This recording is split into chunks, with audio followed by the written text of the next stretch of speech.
Mother burst into tears at the thought of leaving the old home, and Father hastily changed the subject to the possibility of cats and dogs. As for cats, he said, the whole matter is merely one of proper parental discipline. As you are aware, children should be heard but not seen. If they are kept indoors until large enough to properly take care of themselves, if they are taught to be always observant and alert, the danger from cats is practically negligible. The cat's capacity for sustained speed is laughable. Her only weapon is surprise. And if I may be pardoned for saying so, I believe I have been successful in teaching all our children to avoid ever being surprised. A few of the grandchildren, I regret to say, have been unduly pampered and allowed freedoms which were unknown in my day.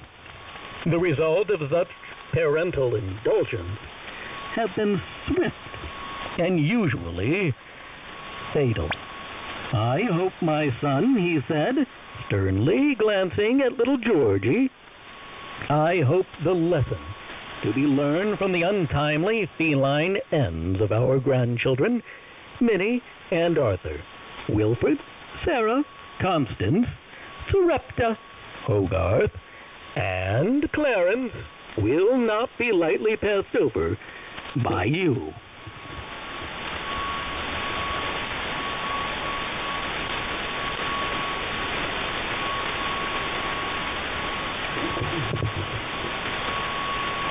Thank you for joining this evening as we read Robert Lawson's Rabbit Hill, 1944, an exceptional book.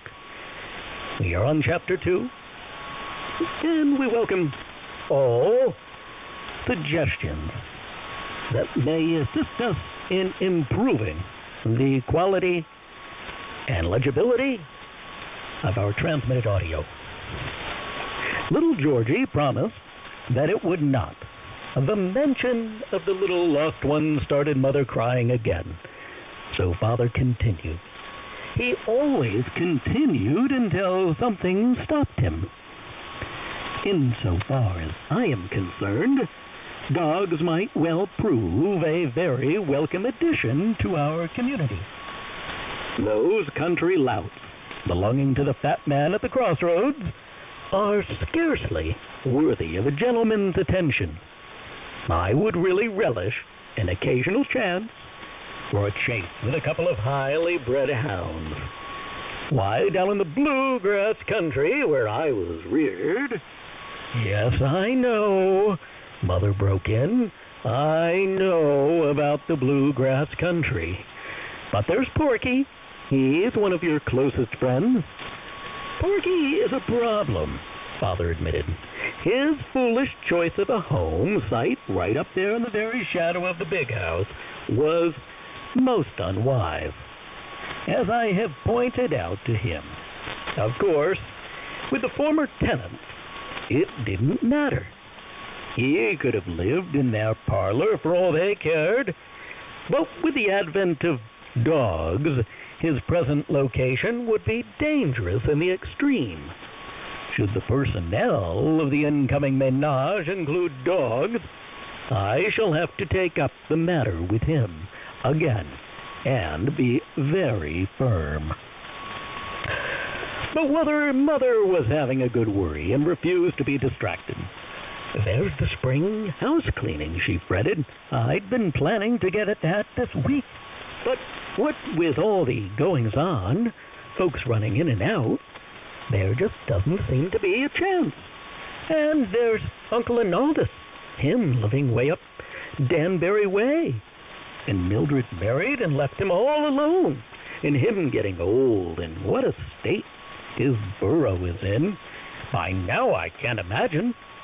I'd been counting on asking him down for the summer, spite of the food shortage.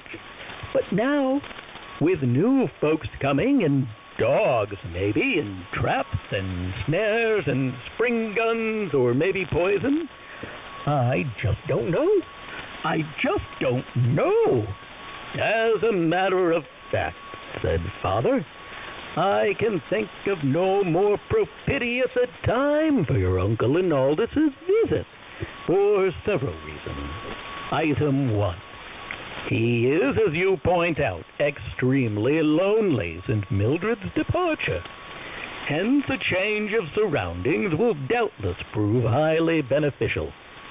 Item the 2nd. The food situation up Danbury Way is, I understand, even more acute than ours. Therefore, if our new folks turn out to be planting people, as we have every reason to expect, his situation in respect to edibles will be vastly improved. In short, he will eat good. Item 3. Uncle Inaldus, being the oldest member of the family now extant, has had many years of experience with man and his ways. Should our newcomers prove to be difficult people, which I do not anticipate, but it is always well to consider every eventuality, his advice and counsel will prove invaluable in dealing with such problems as might arise.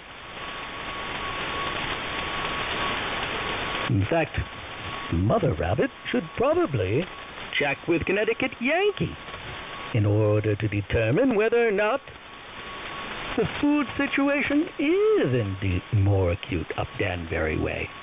I do think Connecticut Yankee would be the best to consult in this particular situation. Therefore, I should advise sending for Uncle Inaldus at once. I would be delighted to go myself were it not for the great number of pressing matters which will demand my attention here during the next few days. This being true, the duty must fall to little Georgie.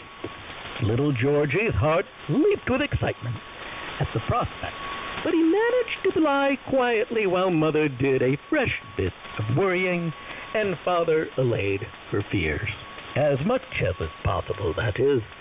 After all, he was a pretty big boy now.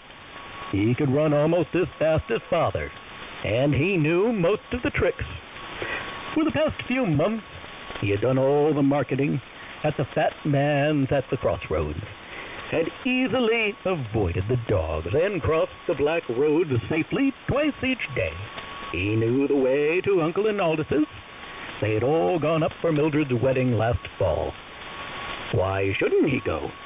Of course he hated to miss a moment on the hill with all that was going on, but a trip clear up Danbury Way was exciting, and he would only be gone 2 days. Nothing much could happen in that time. As he drifted off to sleep, he could hear Mother still worrying and Father talking on and on and on.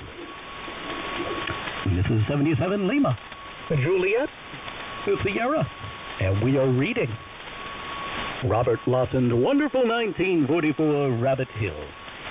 We're about to commence on Chapter 3. We remind you, we welcome all criticism and suggestions that will enable us to improve our transmitted audio to you.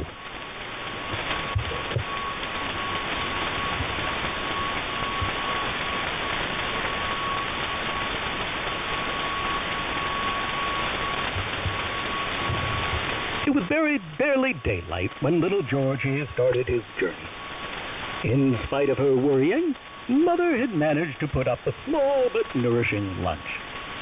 This, along with a letter to Uncle Inaldus, was packed in a little knapsack and slung over his shoulder. Father went along as far as the Twin Bridges. As they stepped briskly down the hill, the whole valley was a lake of mist on which rounded treetops swam like floating islands. From old orchards rose a mounting chorus as the birds greeted the new day. Mothers chirped and chuckled and scolded as they swept and tidied the nest. On the topmost branches, their menfolk warbled and shrilled and mocked one another. The houses were all asleep. Even the dogs of the fat man at the crossroads were quiet. But the little animals were up and about. They left the gray fox returning from a night up Weston way. He looked footsore and sleepy, and a few chicken feathers still clung to his ruff. The red buck trotted daintily across the black road to wish them good luck and good morning. But father, for once, had no time for long social conversation. This was business, and no rabbit in the country knew his business any better than father. You as well, that is. Now, son, he said firmly, your mother is in a very nervous state, and you're not to add to her worries by taking unnecessary risks or by carelessness. No dawdling and no foolishness. Keep close to the road, but well off it. Watch your bridges and your crossing. What do you do when you come to a bridge? I hide well, answered Georgie, and wait a good long time. I look all around for dogs. I look up the road for cars and down the road for cars. When everything's clear, I run across. That. I hide again and look around to be sure I've not been seen. Then I go on. The same thing for crossing.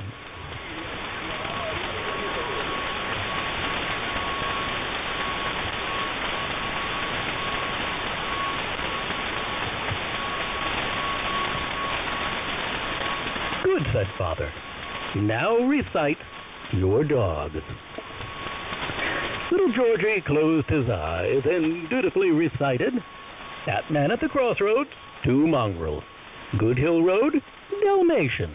House on Long Hill, Collie, noisy, no wind. Norfield Church Corner, police dog. Stupid, no nose. On the High Ridge, red farmhouse, bulldog, and setter. Both fat, don't bother. Farmhouse with a big barn, old hound, very dangerous. And so on. He recited every dog on the route clear up to Danbury way. He did it without a mistake, and swelled with pride at father's approving nod. Excellent, said father. Now do you remember your checks and doublings? Little Georgie closed his eyes again and rattled off quite fast. Sharp right and double left and double right, dead stop and backflip, right jump, left jump, false trip, and briar dive. Splendid, said father. Now attend carefully. Size up your dog. Don't waste speed on a plotter. May need it later. If he's a rusher, check, double, and freeze. Your freeze, by the way, is still rather bad. You have a tendency to flick your left ear. You must watch that. The High Ridge is very open country, so keep in the shadow of the stone walls. And mark the earth piles. Porky has lots of relatives along there, and if you are pressed hard, any of them will gladly take you in. Just tell them who you are, and don't forget to thank them. After a chase, hide up and take at least 10 minutes rest. And if you have to really run, tighten that knapsack, strap, lace back your ears, put your stomach to the ground, and run. Get along with you now, and mind no foolishness. We shall expect you and Uncle Arnaldus by tomorrow evening at the very latest. Little Georgie crossed the twin bridges in perfect form, returned father's approving wave, and was off on his own. It was gray and misty as he crossed Good Hill Road, and the Dalmatian still slept. So apparently did the collie up the road, for all was quiet as he plodded up Long Hill. People were beginning to stir as he approached Northfield Church Corner. Little plumes of blue smoke were rising from kitchen chimneys, and the air was pleasant with the smell of frying bacon. As he expected, the police dog rushed him there, but he wasted little time on that affair, loping along with tantalizing slowness until they were almost on an old fallen apple tree buried in briars. He executed a dead stop, a right jump, and a freeze. The bellowing brute overran him and plunged headlong into the thorny tangle. His agonized howls were sweet music to little Georgie as he hopped sedately along toward the high ridge. He wished Father had been there to see how skillfully he had worked, and to note that during the freeze his left ear hadn't flickered once.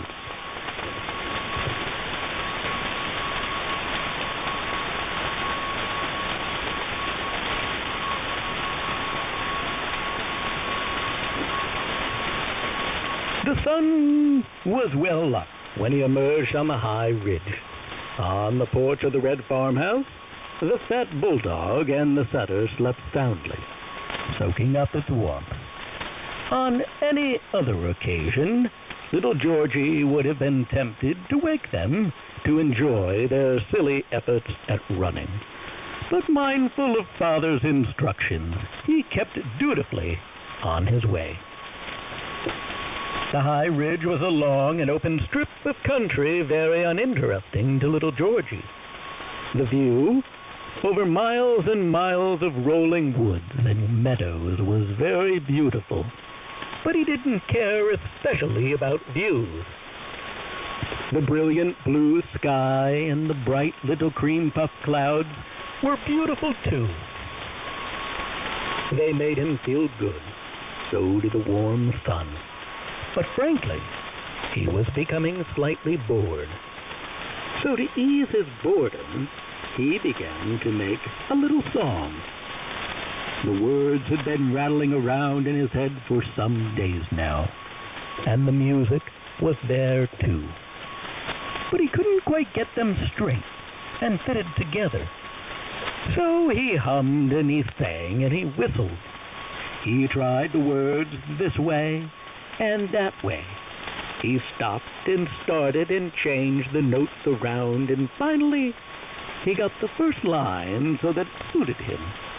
So Georgie sang that line over and over again to be sure that he wouldn't forget it when started on the second line.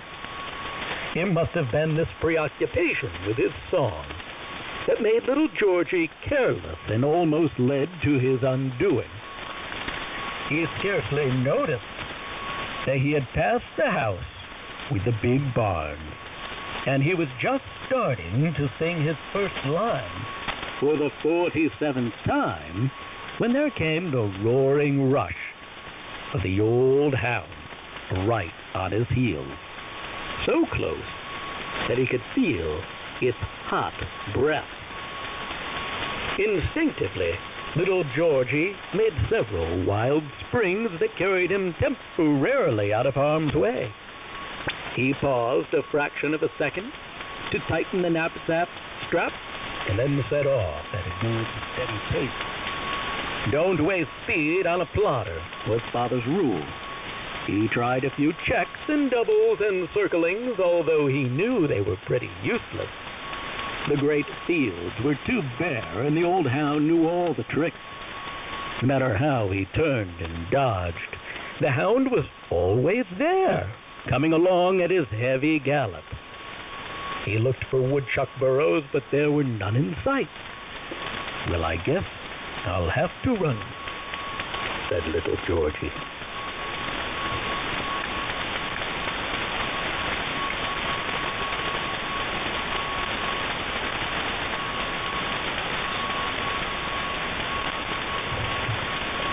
Instinctively, little Georgie made several wild springs. He pulled the knapsack strap tighter, laced back his ears, put his stomach to the ground, and ran And how he ran!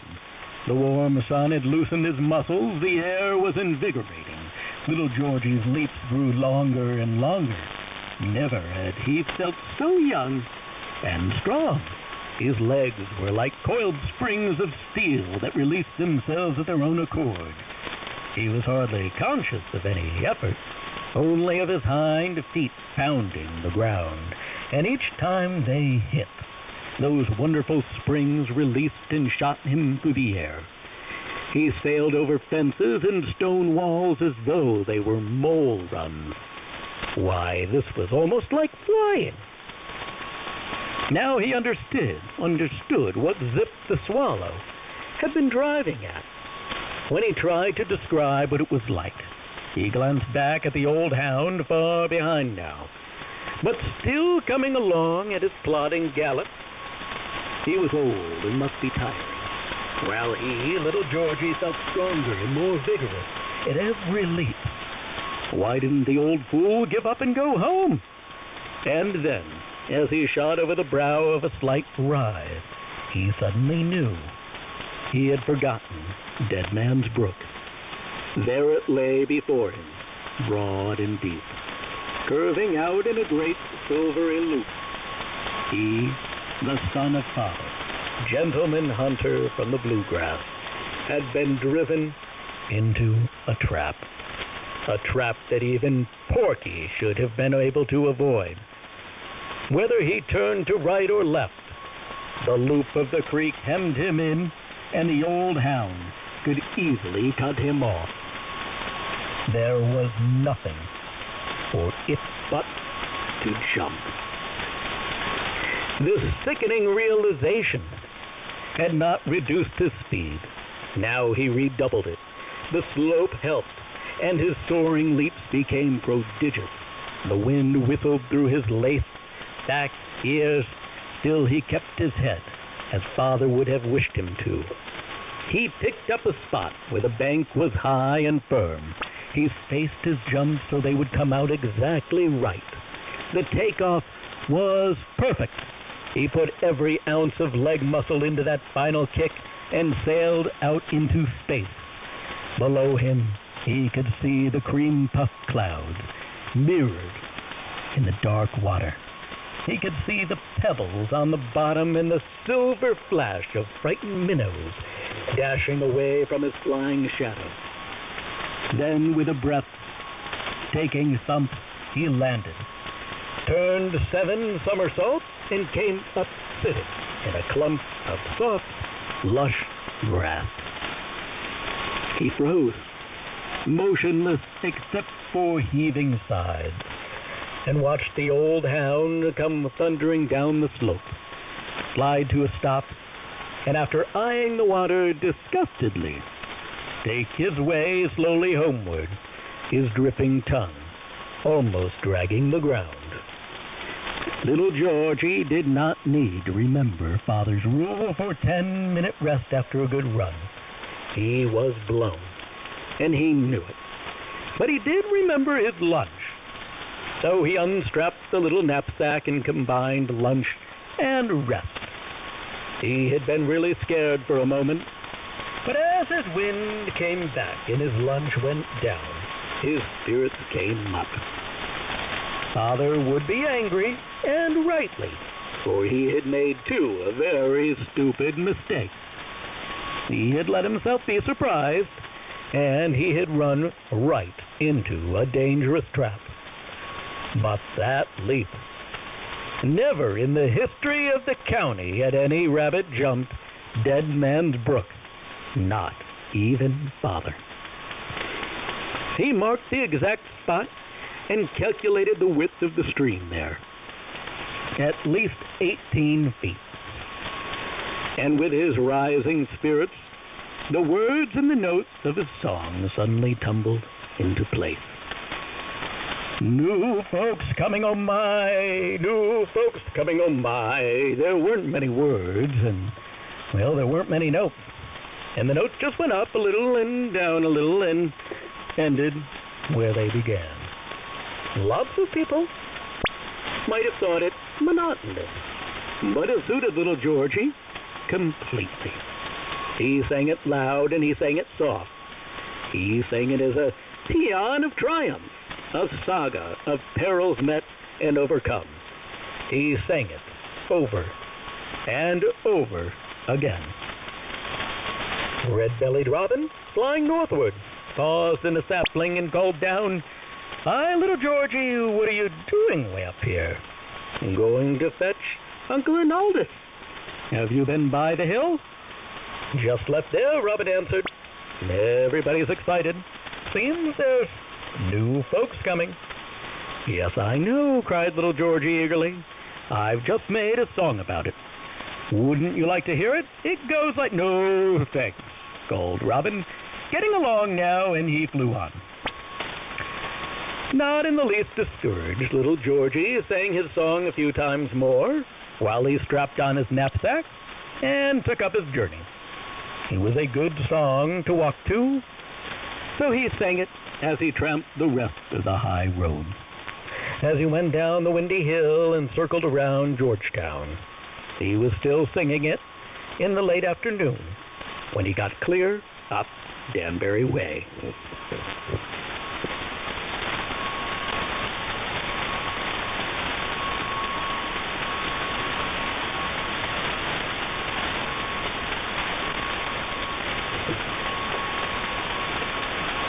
How are we doing, by the way? Hopefully, you're able to discern the various words and hear clearly. If not, let me know and we'll make some adjustments. You just finished "Oh My" for the 4,000th time when a sharp voice from the bushes broke in with, "Oh my, what?" Little Georgie whirled. "Oh my goodness," he cried. Why, it's Uncle Arnoldus." "Well, sure it is." The voice chuckled. "Uncle Arnoldus, as ever." "Come in, little Georgie. Come in. You're a long way from home." "If I'd been a dog, I'd got you." "Surprised your old man ain't learned you more care. Come in anyhow." Although Mother had worried about the state of Uncle Arnoldus's home with no feminine hands around to keep things neat, she could never, in her most pessimistic moment, have pictured anything quite so disorderly as the burrow to which little Georgie was welcomed. It looks a bit like my office right now. It was a man's home, and there could be no doubt about that. And while little Georgie rather admired the bachelor freedom of the place, he was forced to admit that it really was extremely dirty, and the fleas numerous and active. And after his day in the open air, the atmosphere indoors seemed stifling and not at all fragrant. Perhaps it was the sort of tobaccos that Uncle Arnoldus smoked. Little Georgie hoped so. His uncle's cooking, too, left something to be desired. Their supper consisted of one very ancient and dried-up turnip. After this meager meal, they sat outside at little Georgie's suggestion, and Mother's letter was produced.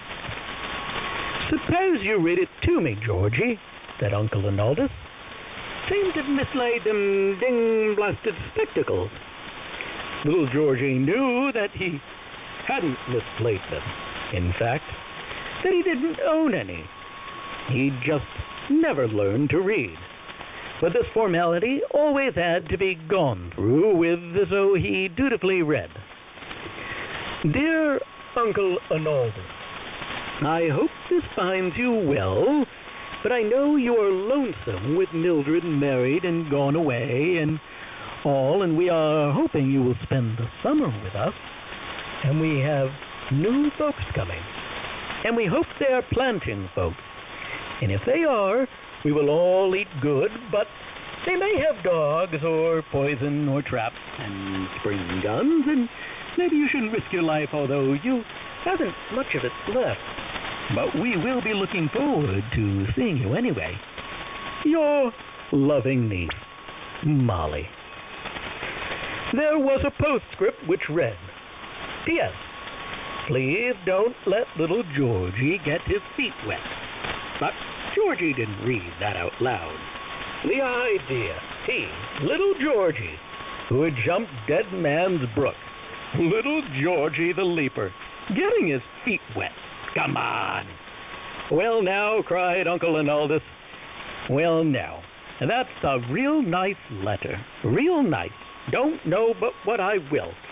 Certainly is blasted lonesome round here now, with Millie gone and all. And as for food, of all the carrot pinchin' stingy folks I ever see, the folks around here is the stingiest. Carrot pinchin'est? Yes, sir, I think I will. Course new folks comin' may be good, and it may be bad. Either way, I don't trust 'em. Don't trust old folks neither. But with old folks, you can tell just how much you can trust 'em, and with new folks, you can't tell nothing. Think I'll do it, though. Think I will. Does your ma still think that pea vine and lettuce soup as good as she used to? Little Georgie assured him that she still did, and wished he had a bowl of it right then. I've made up a song about the new folks, he added eagerly. Would you like to hear it? Don't think I would, answered Uncle Arnoldus. Sleep anywhere as you've mind to. Georgie, I've got a few knickknacks to pack up, and we'd ought to get an early start. I'll wake you. Little Georgie decided to sleep outside under the bushes. The evening was quite warm, and the burrow was really pretty strong. He hummed his song as a lullaby now, and it was a good lullaby. For before he'd finished it, the third time, he was sound asleep. This is 77, Alima, Juliet, Sierra. Reading Robert Lawson's Rabbit Hill. Thank you for tuning in this evening. And remember, if you have a moment, any suggestions you're able and willing to make that will enable us to improve the quality and intelligibility of our transmitted audio would be most welcome. Thank you for tuning in. Have a wonderful evening.